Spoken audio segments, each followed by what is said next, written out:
Hey, I've seen this one. This is a classic. कोई भी student हो या कोई खिलाड़ी या कोई भी अगर पर्सनल और प्रोफेशनल अचीवमेंट के लिए रिजल्ट चाहता है तो उसे करनी पड़ती है मेहनत। और ये मेहनत करो, मेहनत करनी है और मेहनत से ही होगा। और भी बहुत सारी मेहनत शब्दों के प्रवचन जितना एक स्टूडेंट लाइफ में सुनने को मिलते हैं उतना लाइफ में कहीं और नहीं। वैसे मेहनत है क्या? मेहनत है एक bridge between your aspiration and achievements. मुझे अपनी मेहनत से अपने बलबूते पे बड़ा बनना है। जिस समय आप मेहनत कर रहे हो, जिस टाइम आप संघर्ष कर रहे हो, तो आधे घंटे के क्लास के लिए पीछे एक हफ्ते का मेहनत होता है। हिंदी भाषा की एक विशेषता ये है कि इसका एक शब्द इंग्लिश के कई शब्दों से डिफाइन होता है। जैसे मेहनत को ही देख लो, अगर तुम मेहनत शब्द के लिए इंग्लिश में एक राइट वर्ड की तलाश करो तो तुम्हें effort, hard work, labour, diligent और भी बहुत सारे शब्द मिलेंगे। अगर डिफाइन करें मेहनत को तो यह कह सकते हैं कि मेहनती इंसान वो है जो लगातार प्रयास करता है, लगन से काम करता है और अपने लक्ष्य के प्रति हमेशा खड़ा रहता है। So when you are focused on your task like a dedicated detective following all the cues, तो आप मेहनती होने की भावना को डिफाइन कर रहे होते हैं। देखो यार, लास्ट वीडियो से तुम्हें समझ तो आ गया है कि कैसे एक अपॉर्चुनिटी कॉस्ट से कनेक्ट होती है और हर एक अपॉर्चुनिटी से इम्पोर्टेंट होती है उस अपॉर्चुनिटी के लिए हमारी प्रिपरेशन। ये कोट तुमने सुना भी है और पढ़ा भी है कि हम लकी तभी होते हैं जब हमारी प्रिपरेशन अपॉर्चुनिटी को क्रैक करती है। हाँ, ये बिल्कुल सच है कि प्रिपरेशन ही फाउंडेशन है किसी भी लक का। लाइफ में तुमने ऑब्जर्व किया होगा, वो सारे लोग जो कहते हैं मेरा लक सही नहीं था या फिर आई वॉज वेरी अनलकी, ये उन लोगों के स्टेटमेंट होते हैं who doesn't know how to prepare themself for any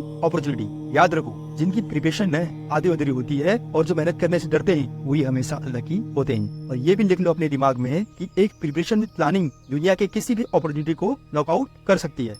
To me, there's no such thing as luck. Okay? All luck is preparation meeting opportunity. Plain and simple.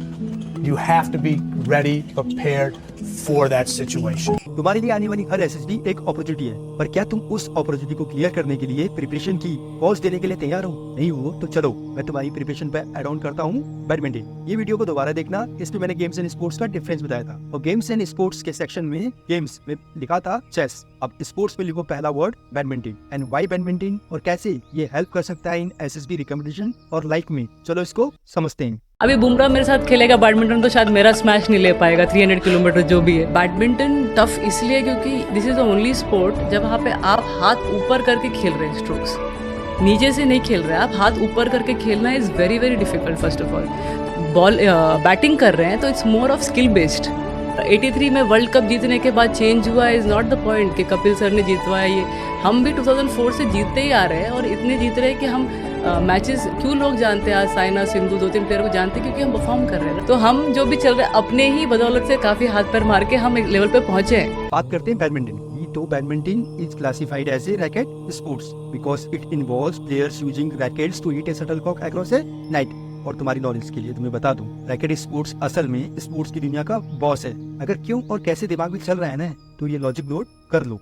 Now, did you know there is a certain sport that can reduce your risk of dying by 47%? Is it swimming? Nope. Is it football or soccer? No, actually those were some of the worst. After studying 8,000 people over a period of 20 years, researchers found that racket sports can add nearly 10 years to your life.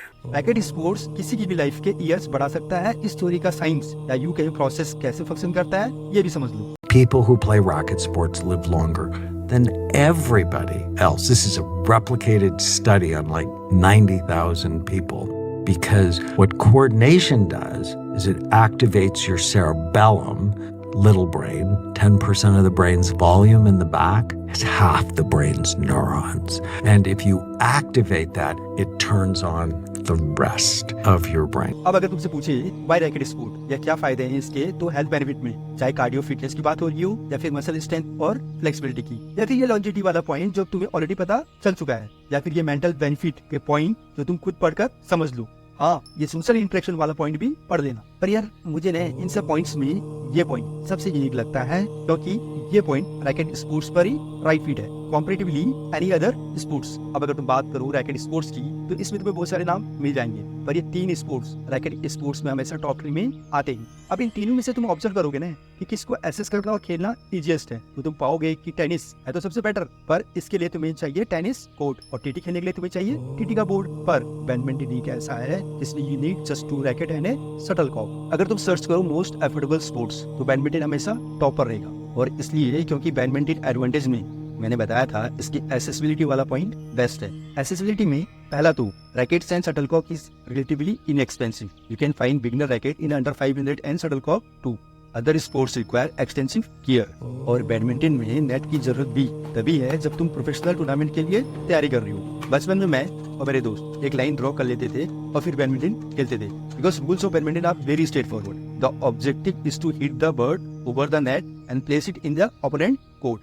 Point easily score होगा if opponent fail to return the bird. और अगर professional खेलना है तब भी rule simple है and easy to learn. So guys, मैं आपको बताऊंगा सर्विस रूल के बारे में। तो सर्विस करने के टाइम अगर आप सर्विस लाइन, ये जो हमारा सर्विस लाइन है, उसको टच कर देते हो या सेंटर लाइन को टच कर देते हो करने के टाइम, तो वो फॉल्ट है। दूसरा है हमारा सर्विस करने के टाइम हमारे दोनों पैर जमीन में होने चाहिए। इतना उठ रहा है तो चलेगा और ये पूरा उठा तो फॉल्ट। न्यू रूल के मुताबिक जब हम सर्विस कर रहे हैं तो वो 1.15 मीटर के नीचे से होना चाहिए। तो 1.15 मीटर मेरे इतना आता है, तो जब मैं सर्विस करूंगा तो रैकेट और जो शटल का कॉन्टैक्ट होगा इसके नीचे होना चाहिए। अगर हम इसके ऊपर से करते हैं तो वो फॉल्ट है। कुछ लोगों को लगता है कि सर्विस करने के टाइम अगर हम रैकेट को ऐसे मूव कर रहे हैं तो वो फॉल्ट है। एक्चुअली में ये फॉल्ट नहीं है। सर्विस करने के टाइम आप ऐसे मूव कर सकते हो और जैसे ही सर्विस कर रहे हो तो स्टेबल करके आपको सर्विस करना है। सर्विस करने के टाइम अगर आप ये रैकेट को पीछे ले जा रहे हो तो तुरंत आगे ही बढ़ाना है। पीछे ले जाके होल्ड नहीं कर सकते या पीछे ले जाके ऐसे 2-3 बार मूव नहीं कर सकते। सर्विस करने के टाइम जो हमारे रैकेट का एंगल है वो इसके अंदर होना चाहिए। ठीक है, ये मैंने सर्विस किया, मैंने ऐसे मूव हुआ, ऐसे मूव हुआ, ऐसे ऐसे, दिस इज द राइट।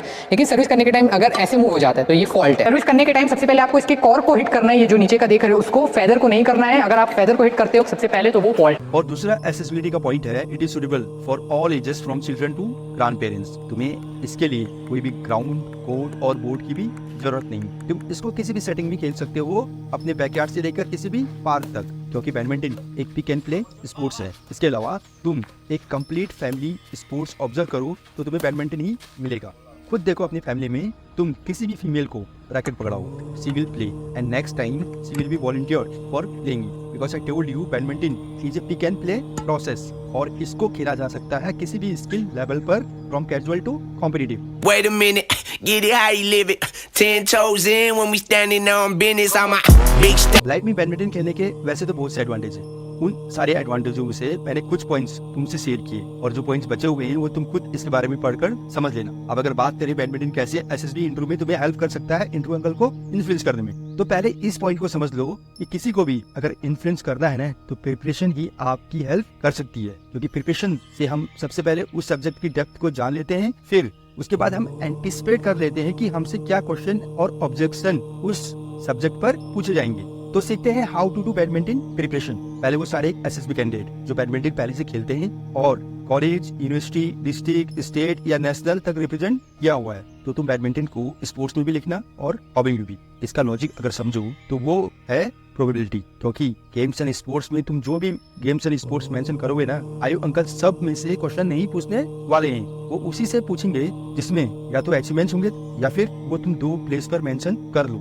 याद रखो इस चीज को, जो भी तुम्हारी पीआईक्यू में ऑड होगा ना उसमें 100% आयु अंकल का क्वेश्चन तुम पर शॉर्ट होगा। तो स्पोर्ट्स में पहला वर्ड लिखा बैडमिंटन, और तुम प्रो हो तो हॉबी में मेंटोरिंग बैडमिंटन, क्योंकि तुम प्रो हो तो मेंटोर कर सकते हो। मेंटोरिंग का मतलब ये नहीं है कि तुमने बैडमिंटन की कोचिंग खोल दी, ये सिंपल है, you help your friends family to learn badminton basics. और अगर तुम नॉर्मली खेलते हो या इस वीडियो के बाद खेलना शुरू करते हो, तुम हॉबी में नहीं पर इंटरेस्ट में लिखना badminton buff. Why badminton buff? Because it's a term used to describe someone who is deeply interested in badminton and have a good understanding of it, and you love to playing it, watching it and discussing about it. जिन SSB candidate ने school, college या किसी और professional place पर कोई games and sports खेला नहीं होता, तो उनको रिप्रेजेंटेशन में क्या लिखे हैं इसके लिए वो कंफ्यूज रहते हैं। फिर ये दीदी जैसे मेंटोर बोलते हैं कैजुअली लिखो, और इन एस्पायरेंट के पास कोई ऑप्शन होता नहीं, ये कैजुअली लिख देते हैं। देखो यहाँ पर तुम एक पॉइंट अच्छे से समझ लो कि अपने आप को गेम्स एंड स्पोर्ट्स में इन्वॉल्व करना ज्यादा इंपॉर्टेंट है। ये जरूरी नहीं है कि किसी बड़े या छोटे लेवल पर रिप्रेजेंट करने के लिए खेलो।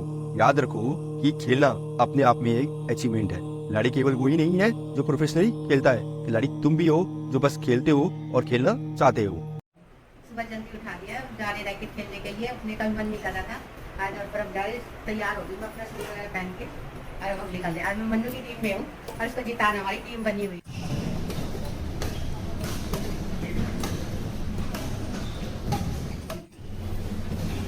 रिप्रेजेंटेशन के कॉलम में ऑप्शन है अदर का, और तुम अगर गली में या अपने बैकयार्ड में कहीं भी खेलते हो तो मेंशन करो। फॉर एग्जांपल बैडमिंटन में मैंने तुम्हें ऑप्शन दिया है टू राइट फैमिली टूर्नामेंट्स, और आउटस्टैंडिंग अचीवमेंट में लिखना तुम ऑर्गेनाइज करते हो वो फैमिली गेट टुगेदर के टूर्नामेंट्स। और याद रखना ये ऑप्शन फैमिली टूर्नामेंट तुम बैडमिंटन में ही लिख सकते हो, कहीं और नहीं। मतलब फुटबॉल, वॉलीबॉल, अदर स्पोर्ट्स में ये एसोसिएट नहीं होगा एक्सेप्ट चेस। अब फैमिली टूर्नामेंट लिखने पर आयु अंकल 110% तुमसे इस पर क्वेश्चन पूछेंगे, और कोई ज्यादा सवाल आयु के पास पूछने के लिए इस पर है ही नहीं। अंकल या तो पूछेंगे कि how you organise family tournament, या फिर बोलेंगे चलो ऑर्गेनाइज ए फैमिली टूर्नामेंट। और ये ऑर्गेनाइज करना ज्यादा सिंपल है कॉम्परेटिवली स्कूल और कॉलेज में कोई सा भी गेम्स एंड स्पोर्ट्स को ऑर्गेनाइज करना। देखो यार, ये लिख के तुमने प्रोजेक्शन तो कर दिया है कि तुम हो लीडर, बस तुम्हें इस पर थोड़ा सा प्रिपरेशन करके जस्टिफाई करना होगा कि तुम्हारी प्रिपरेशन आईओ के क्वेश्चंस की प्रिपरेशन से बेटर है। Sir, how to stop being too frank with interviewing officers? This always happens. तो ladies and ladies, in this video I just want to tell you to play badminton. और इसको खेलने के लिए तुम्हें ज्यादा लोगों की जरूरत भी नहीं होती, जैसे जरूरत होती है फुटबॉल, वॉलीबॉल, हॉकी, बास्केटबॉल खेलने के लिए। Here you just play it with your mother, sister or with anyone. Remember, it's a pick and play sport. इसके अगले पार्ट में हम सीखेंगे कैसे तुम साइकोलॉजी की टेट में बैडमिंटन पर स्टोरी लिख सकते हो, और बैडमिंटन की स्टोरी इन टेट पिक्चर पर भी लिखी जा सकती है, और वो कौन कौन से वर्ड है जहाँ पर तुम बैडमिंटन को एसोसिएट कर सकते हो अपने वेट में, और how to write badminton action in your SD. इसके अलावा इसके इक्वली तुम अपने को प्रोजेक्ट कर सकते हो इन पर्सनल इंटरव्यू विद आयु। आयु अंकल वो कौन कौन से क्वेश्चन है जो तुमसे पूछ सकते हैं, वो चाहे डायमेंशन के क्वेश्चन हो या वो बहुत ही repetitive question, why you play badminton, pros and cons of it, who is your favourite badminton player, और कुछ और easy question. Till you can comment who is your favourite badminton player here and write story on these picture reference to badminton if you can. यार देखो, comment करो या ना करो, पर go and start to play badminton. of my life. Now I don't even remember how it feels to, keep your two legs on the ground. I've completely forgotten that feeling.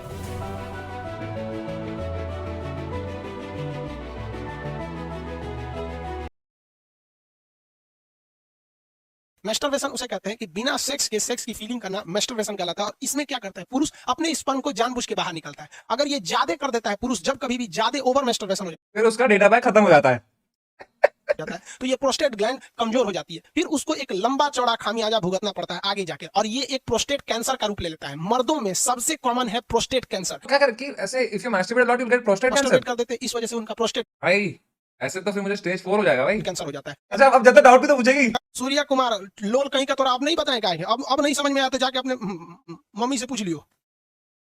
क्या बात कर रहे हो भाई, क्या बात कर रहे हो यार, सर ने क्या बोल दिया ये भाई, सर ने बहुत सोचा वहां पे बोलूं कि नहीं बोलूं, मम्मी से पूछ लो भाई।